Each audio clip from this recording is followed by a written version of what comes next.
Antes, ustedes estaban muertos a causa de su desobediencia y de sus muchos pecados. Está hablando a los efesios de su antigua forma de vivir, porque le está hablando a puros hijos de Dios. Por eso dice, ustedes antes estaban muertos a causa de su desobediencia y sus muchos pecados. El primer pecado que fue cometido en la historia de la humanidad fue el pecado de desobediencia. Fue cuando Adán desobedeció a Dios. Cuando Dios creó al hombre, lo puso en el jardín del Edén para que labrase y cuidase el jardín. Después lo dice el Señor, le advierte a Adán, dice, puedes comer libremente del fruto de cualquier árbol del huerto, el que sea, libremente puedes comer de todos, excepto del árbol del conocimiento del bien y del mal. Era un solo mandamiento y no era difícil. Simplemente de ese árbol no comas, pero le hace una advertencia. Si comes de su fruto, sin duda morirás.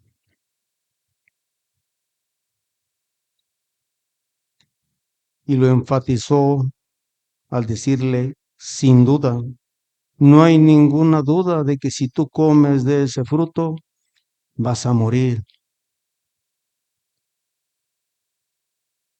Cuando Adán desobedece, nos hereda en nuestros genes el pecado, pero también trae sobre nosotros tres muertes. La primera muerte es la muerte espiritual, después la muerte física y la tercera muerte es la muerte eterna, simplemente por desobedecer un mandamiento.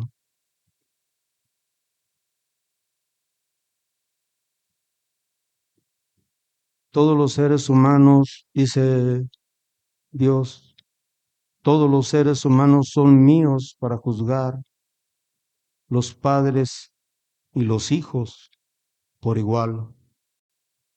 Y esta es mi regla. En la ley de Moisés, Dios dio muchos mandamientos, pero también dio una regla muy específica. Dice, esta es mi regla. La persona que peque es la persona que morirá. El problema es que por cuanto todos hemos pecado, estamos destituidos de la gloria de Dios. Todos. Dicen las Escrituras que no hay ni un solo justo, ni siquiera uno. En toda la historia de la humanidad, en todo el mundo, no hay un solo justo, porque todos pecamos y estamos destituidos de la gloria de Dios. Nadie es realmente sabio. Hay en el mundo muchas personas, grandes científicos que hacen grandes descubrimientos, grandes inventos, gracias a su gran sabiduría. Incluso Salomón, Dios le dio sabiduría como a nadie, pero no es esa la sabiduría que Dios quiere para nosotros.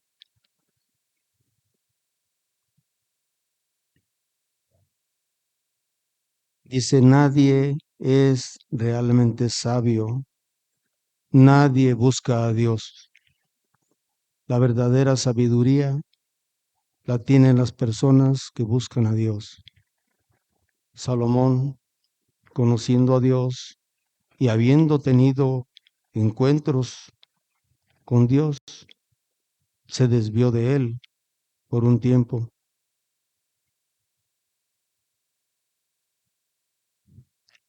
Todos se desviaron, todos se volvieron inútiles.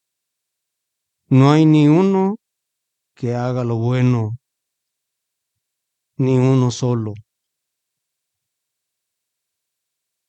Nos brincamos al versículo 2.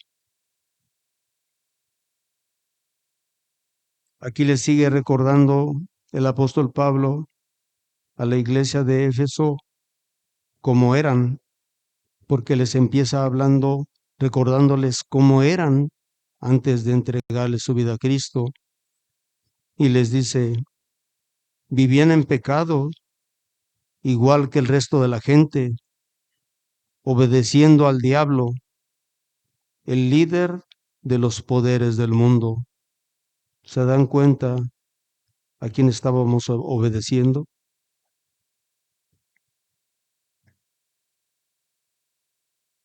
Dice, el líder de los poderes del mundo invisible, quien es el espíritu que actúa en el corazón de los que se niegan a obedecer a Dios. Aquí, por segunda vez, estoy utilizando la palabra obedecer. Adán no obedeció a Dios. Y el apóstol Pablo sigue recalcando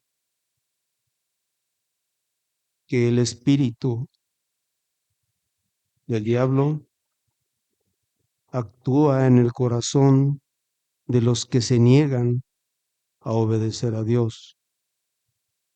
Esto nos incluye a nosotros, porque nosotros antes estábamos lejos de Dios, éramos sus enemigos, estábamos separados de Él por nuestros malos pensamientos y por nuestras acciones. En una ocasión, los fariseos estaban discutiendo con Jesucristo y Jesucristo les da una respuesta. Nada más, esa respuesta yo la quiero aplicar en esta ocasión para todos los religiosos del mundo. Pero les quiero explicar un concepto que yo puse de lo que es ser religioso, porque aquí Cristo le habla a los fariseos y ellos eran religiosos. Religiosos son todas las personas que quieren tener una relación con Dios, pero a mi modo y no al modo de Dios. Eso es ser religioso.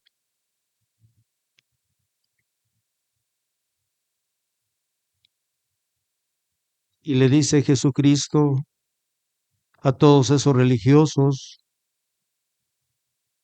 pues ustedes son hijos de su padre, el diablo, y les encanta hacer las cosas malvadas que él hace. Él ha sido asesino desde el principio y siempre ha odiado la verdad, porque en él no hay verdad. Cuando miente, actúa de acuerdo con su naturaleza, porque es mentiroso y el padre de la mentira. El diablo es mentiroso y es el padre de la mentira.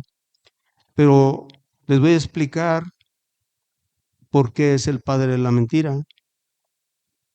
La mentira no existía, pero él necesitaba engañar a Eva para que Eva comiera el fruto prohibido.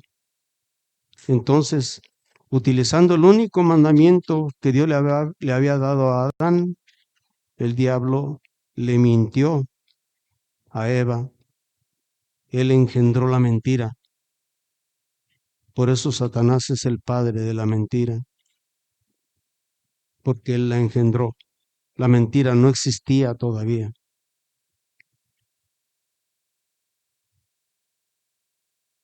Y sigue hablando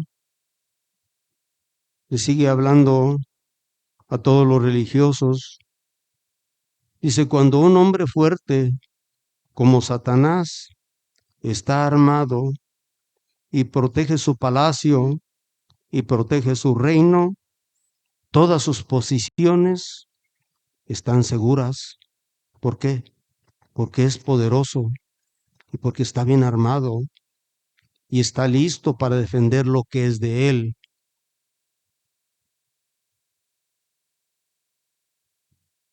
Nosotros en un tiempo pertenecíamos a Satanás porque vivíamos obedeciéndole.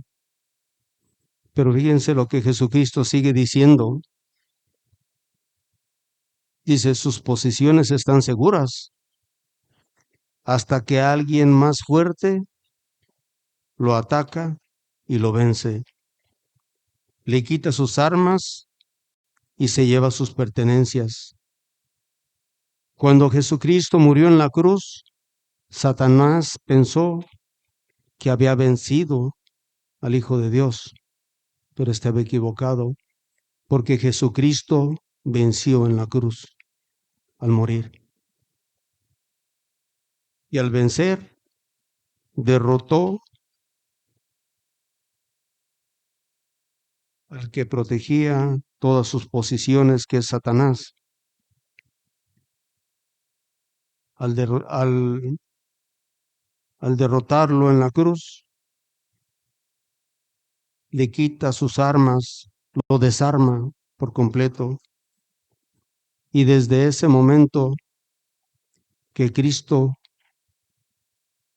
derrota a Satanás, Él ha estado recuperando lo que le pertenece, ha estado recuperando a los hijos de Dios, porque ya venció al diablo. Y el diablo hará muchas cosas contra nosotros, pero contra él ya no puede hacer nada, porque lo derrotó. Pero fíjense lo que Jesucristo continúa diciendo, y esto sí es para nosotros. Dice, el que no está conmigo, a mí se opone. El que no trabaja conmigo, en realidad trabaja contra mí. Es algo que debemos de tomar en cuenta. El que no está conmigo, a mí se opone. El que no trabaja conmigo, en realidad está trabajando en mi contra. Eso es lo que dice Jesucristo. Y si es así, al estar en su contra, estamos todos infectados por el pecado y somos impuros. Cuando mostramos nuestros actos de justicia, no son más que trapos sucios.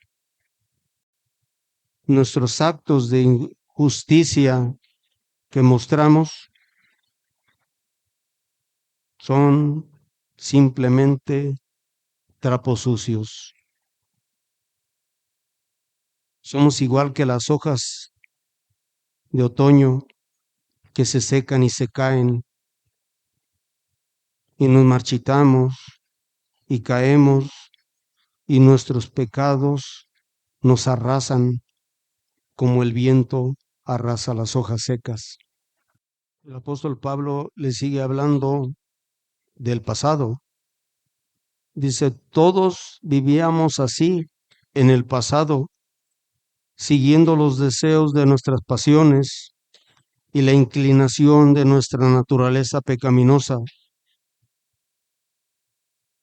Por nuestra propia naturaleza éramos objeto del enojo de Dios, igual que todos los demás.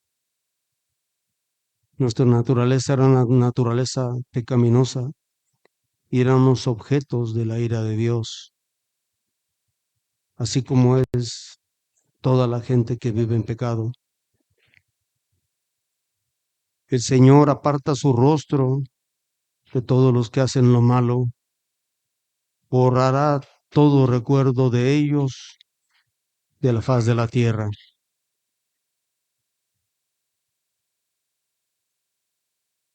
Dice el Señor, les responderé a todos, sean israelitas o sean extranjeros, los que me rechazan y levantan ídolos en su corazón y así caen en pecado, y después de haber caído en pecado, van a consultar a un profeta en busca de mi consejo. Me pondré en contra de esas personas y haré de ellas un ejemplo espantoso cuando las elimine de mi pueblo. Entonces ustedes sabrán que yo soy Jehová. Así que continúa diciendo, hagan morir las cosas pecaminosas y terrenales que acechan dentro de ustedes o dentro de nosotros. No tengan nada que ver con la inmoralidad sexual, la impureza, las bajas pasiones, los malos deseos. No sean avaros.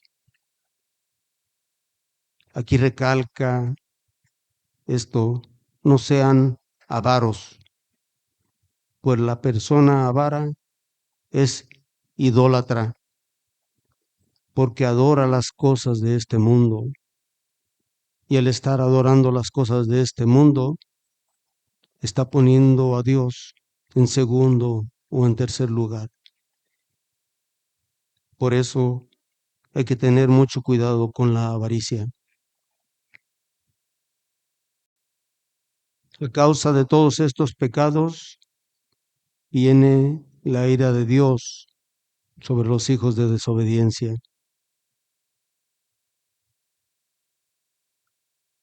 Ahora pasamos al versículo 4 y 5 juntos. Dice el 4, pero Dios es tan rico en misericordia y nos amó tanto que a pesar de que estábamos muertos por causa de nuestros pecados, nos dio vida cuando levantó a Cristo de los muertos. Es solo por gracia de Dios que ustedes han sido salvados. Aquí, antes de continuar, nada más quiero remarcar algo que dice en el versículo 5. Dice, nos dio vida cuando levantó a Cristo de los muertos. Y les voy a explicar por qué. Jesucristo es el primogénito en todo. Él fue el primogénito en la resurrección. Entonces, Dios tenía que resucitar primero a su Hijo para, para poder darnos vida eterna a nosotros. Por eso dice, nos dio vida cuando levantó a Cristo de los muertos. Él es el primogénito, tiene que ser el primero en resucitar a vida eterna. Dice, es solo por la gracia de Dios que ustedes han sido salvos. En otras palabras, se está diciendo, es solo por la bondad infinita de Dios que ustedes han sido salvos.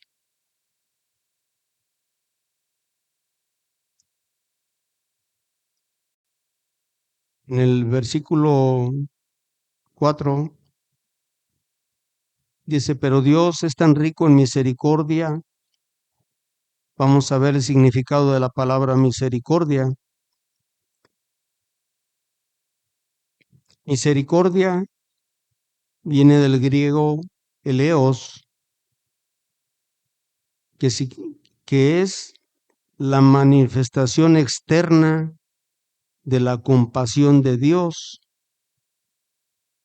hacia quien se la pide, pero hacia quien se la pide desde lo más profundo de su corazón, no que se la pide de la boca para afuera.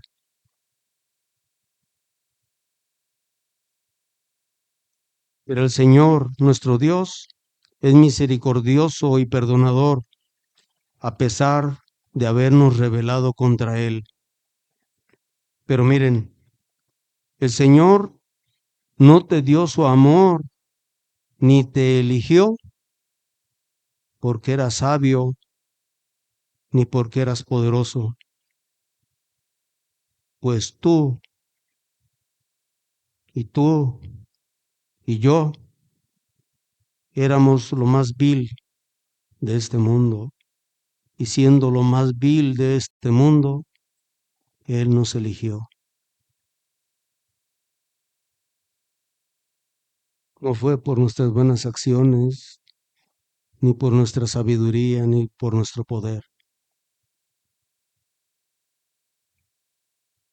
Más bien, fue sencillamente porque el Señor te ama. Simplemente, el amor de Dios es un amor infinito. Y estaba cumpliendo un juramento que le había hecho a Abraham. Este juramento en realidad se lo hizo a Abraham, después a Isaac y después a Jacob. Y le dijo, en tu simiente serán benditas todas las familias de la tierra. Y al decir en tu simiente, no estaba diciendo a través de tus descendientes, porque dijo en tu simiente, no dijo en tus simientes. Y al hablar Dios, al decirle a Abraham, en tu simiente, estaba hablando exclusivamente de Jesucristo. Le dijo, en tu descendiente Jesucristo serán benditas todas las familias de la tierra.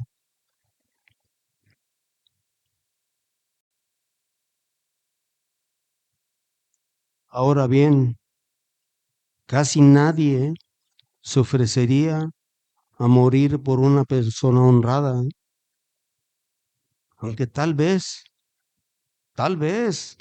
alguien podría estar dispuesto a dar su vida por una persona extraordinariamente buena, tal vez tomar el lugar para morir en lugar de una persona extraordinariamente buena. Probablemente alguien lo pueda hacer, pero fíjense la diferencia.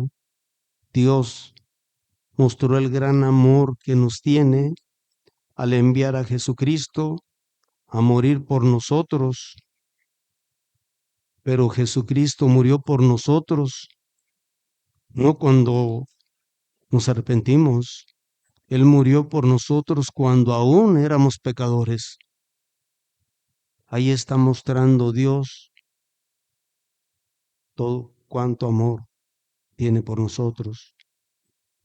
Entregó a su Hijo no por personas arrepentidas, sino por puros pecadores. Y porque nosotros pertenecemos a Él, el poder del Espíritu Santo que da vida nos ha librado. Fíjense lo que dice, el Espíritu Santo nos ha librado del poder del pecado. Esto no significa que ya no pequemos, significa que ya no somos esclavos del pecado. Todavía seguimos pecando, pero ya no somos esclavos del pecado. El Espíritu Santo nos ha hecho libres. Nos ha hecho libres de ese pecado que al único lugar donde nos lleva es a la muerte. La ley de Moisés no podía salvarnos por nuestra naturaleza pecaminosa y débil. Todos somos pecadores, somos débiles, y la ley de Moisés no podía salvarnos.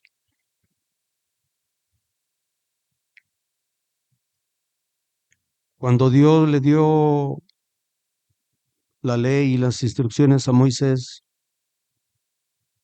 le da una ley y le dice, esta es una ley perpetua para ustedes, a fin de purificar al pueblo de Israel por sus pecados, haciéndolos justos ante el Señor una vez cada año. Esto quiere decir que el pueblo de Israel cada año tenía que ir y ofrecer un animal, un animalito en sacrificio para ser justificados ante Dios, pero lo tenían que hacer cada año porque nunca dejaban de ser pecadores y tenían que estar haciendo sacrificios año con año por toda su vida. Así que Dios hizo lo que la ley no podía hacer. Él envió a su propio Hijo en un cuerpo igual al que tenemos nosotros, un cuerpo de pecadores. Cristo era exactamente igual que nosotros, con una diferencia. Nosotros somos tentados en algunas áreas de nuestra vida y muchas veces caemos en la tentación. Jesucristo fue tentado en todo, en todo. El diablo no dejó ni una sola tentación para perdonársela a Jesucristo. Lo tentó en todo. Pero como Él fue tentado en todo, Él nos comprende y Él es poderoso para ayudarnos y librarnos de la tentación.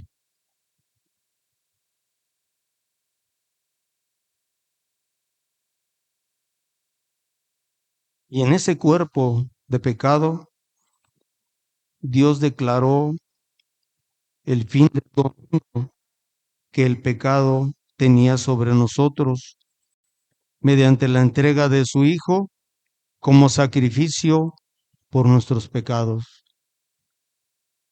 Dios permitió que su Hijo fuera sacrificado, que su sangre fuera derramada, pero al derramar Jesucristo su sangre, Él no tenía que venir una vez al año a derramar su sangre para perdonar nuestros pecados o para ser vistos por Dios como justos. Jesucristo lo hizo una sola vez para siempre, una sola vez.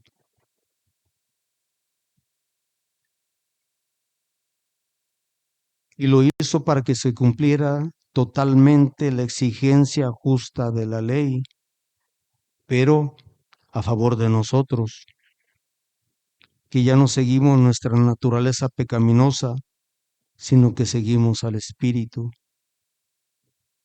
Cumplió con la ley y nos dio vida.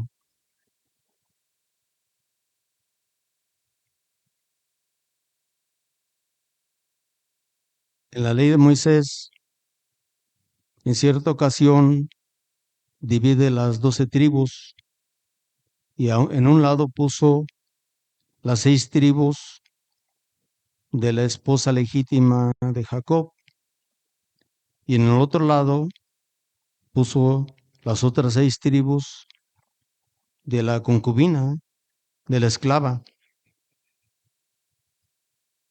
Y, y Moisés, más bien los levitas, leyeron en alta voz primero todas las maldiciones que vendrían sobre el pueblo si no obedecía todos los mandamientos de la ley. Y cada que estaban pronunciando una maldición, el pueblo decía, amén. Después empieza a nombrar, los levitas empiezan a nombrar todas las bendiciones que vendrían para los que cumplieran con la ley. pronunciaron todas las bendiciones y no hubo un amén.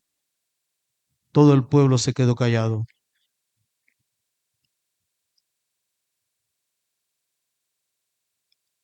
Versículo 6.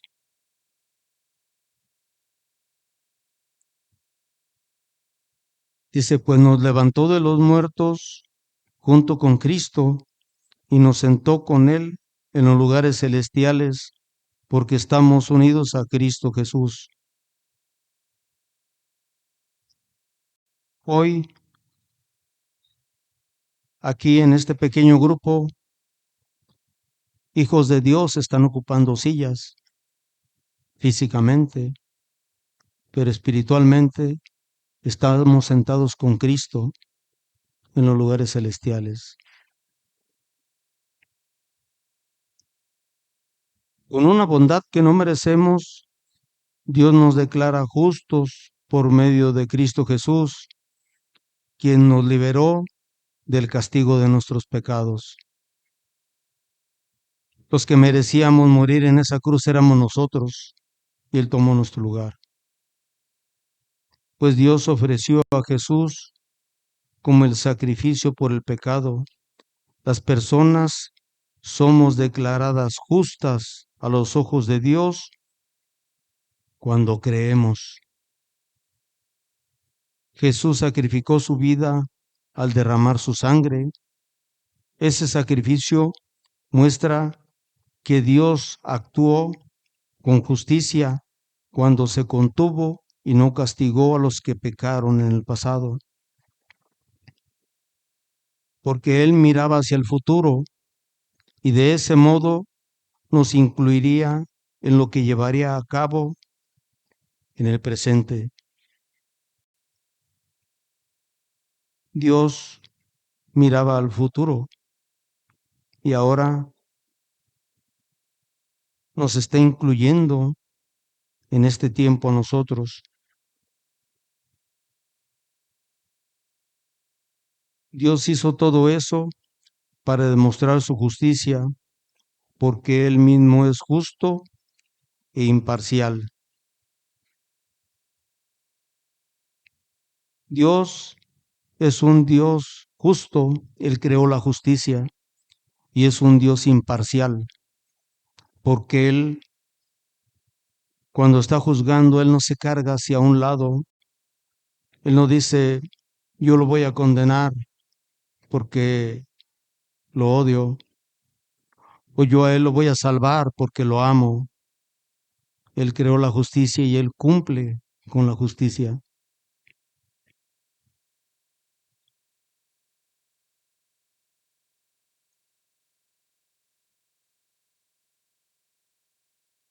Aquí se forma un dilema.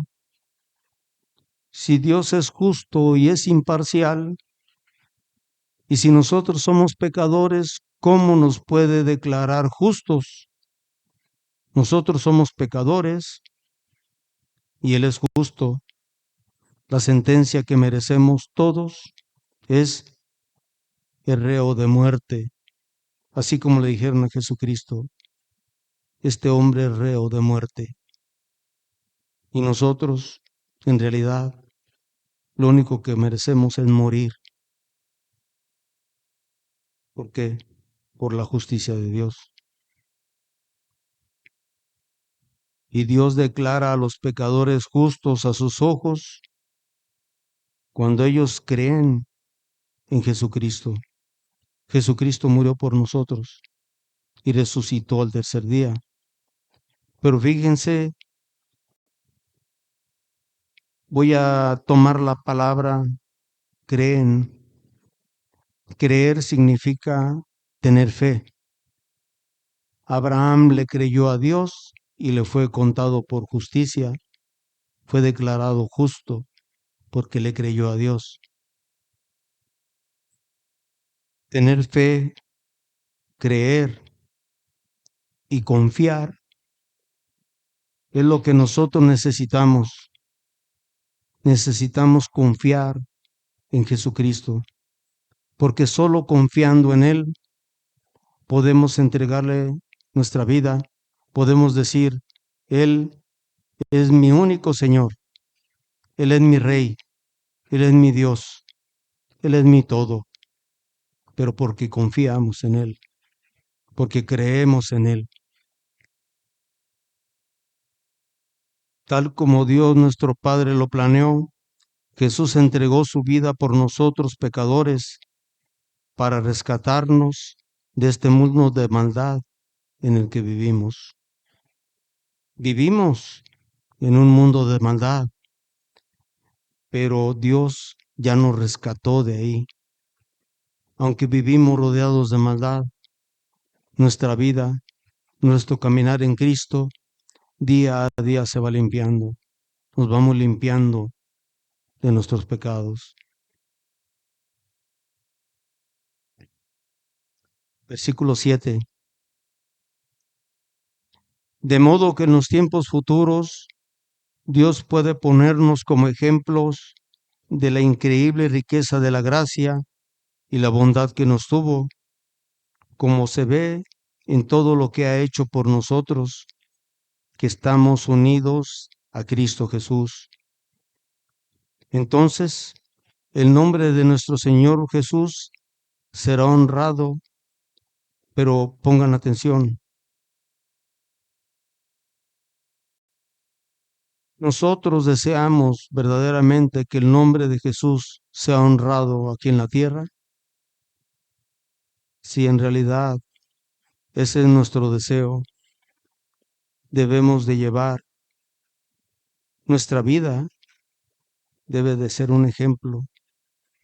Nuestro estilo de vida debe cambiar, no solamente aquí en la iglesia, es principalmente ya en la casa, en nuestro trabajo, en la calle. Nuestro estilo de vida debe ser testimonio, un testimonio vivo de que ya somos hijos de Dios. Con esto, nuestro Señor Jesucristo será honrado y nosotros seremos honrados juntos con Él.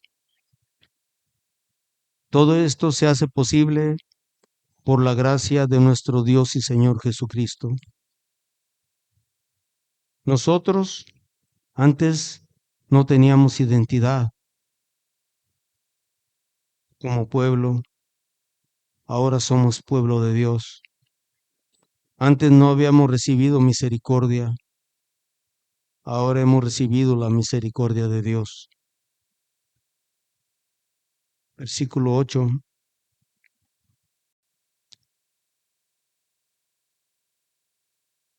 Dios los salvó por su gracia. ¿Cuándo? Cuando creyeron. Ustedes no tienen ningún mérito en esto. Es un regalo de Dios. Dios nos regala la salvación, pero la salvación no viene sola. Nos da fe para creer en su Hijo. Y les voy a decir por qué. Porque sin fe es imposible agradar a Dios. Necesitamos fe para poder ser salvos. Pues Dios amó tanto al mundo que dio a su único Hijo para que todo el que cree en Él no se pierda, sino tenga vida eterna.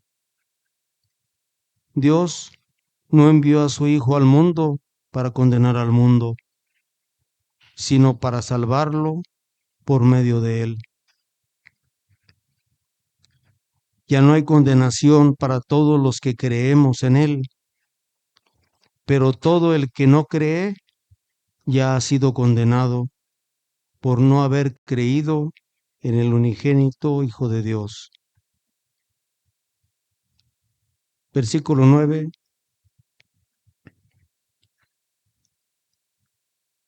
La salvación no es un premio por las cosas buenas que hayamos hecho. Así que ninguno de nosotros puede jactarse o gloriarse por ser salvo.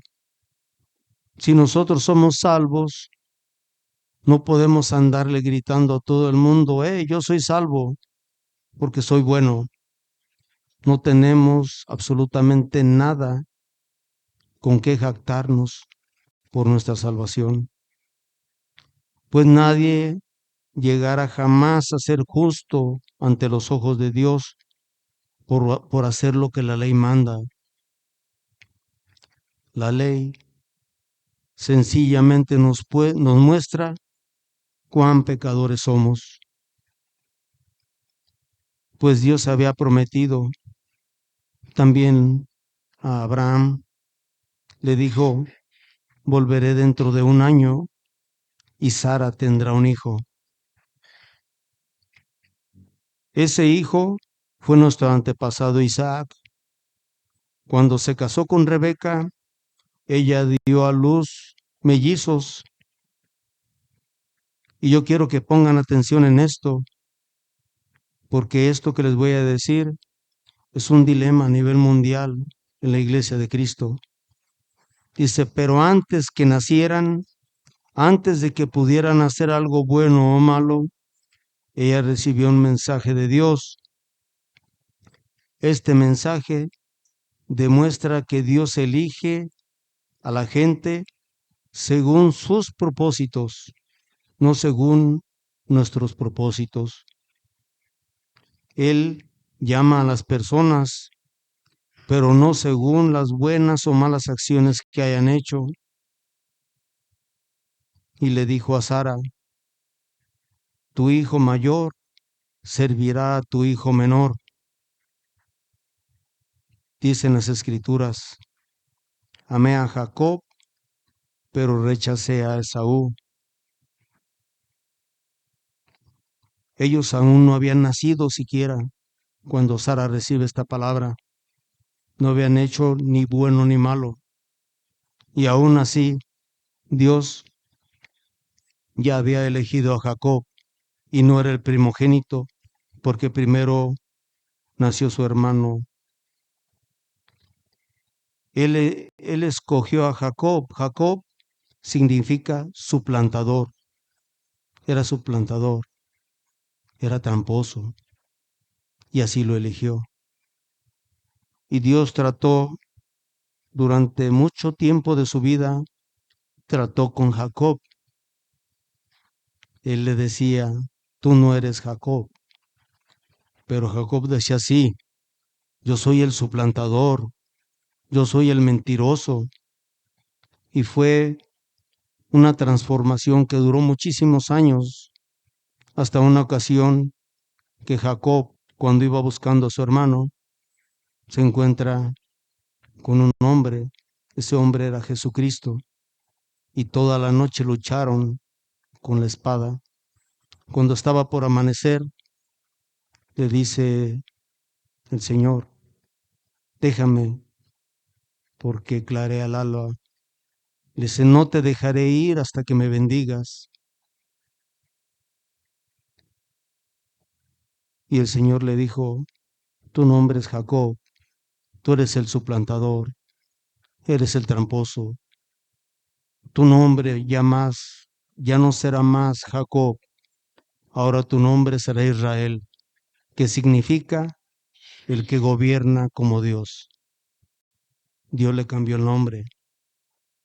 Dios tiene un nombre distinto para nosotros.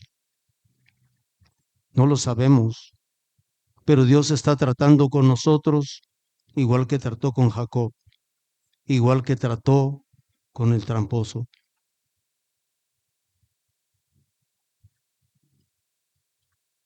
Entonces estamos diciendo que Dios fue injusto.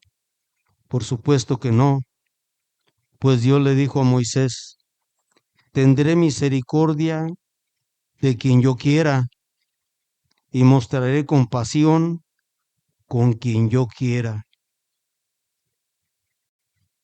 Dios elige para cumplir sus propósitos a quien Él quiere.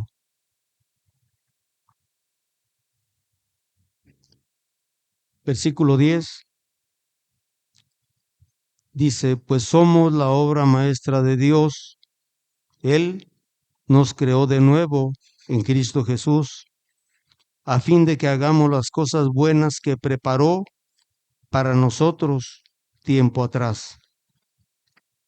El Señor llevará a cabo los planes que tiene para nuestra vida, pues tu fiel amor, oh Señor, permanece para siempre. Esto significa que el que pertenece a Cristo nos hemos convertido en una nueva persona. La vida antigua ha pasado, una vida nueva ha comenzado para nosotros. Y todo esto es un regalo de Dios, quien nos trajo de vuelta a Él mismo por medio de Jesucristo, pero también nos ha dado una tarea, la tarea de reconciliar a la gente con Él. No se trata de que nosotros vayamos al mundo a reconciliar al mundo con Dios. Se trata de que nos dejemos usar por Dios para que Dios obre en el mundo y reconcilie al mundo con Él mismo. De la misma manera, dejemos dejemos que nuestras buenas acciones brillen a la vista de todos, para que todos alaben al Padre Celestial. Ya nomás voy a finalizar con un ejemplo. Yo creo que los que estamos aquí hemos escuchado alguna vez hablar de la Madre Teresa de Calcuta.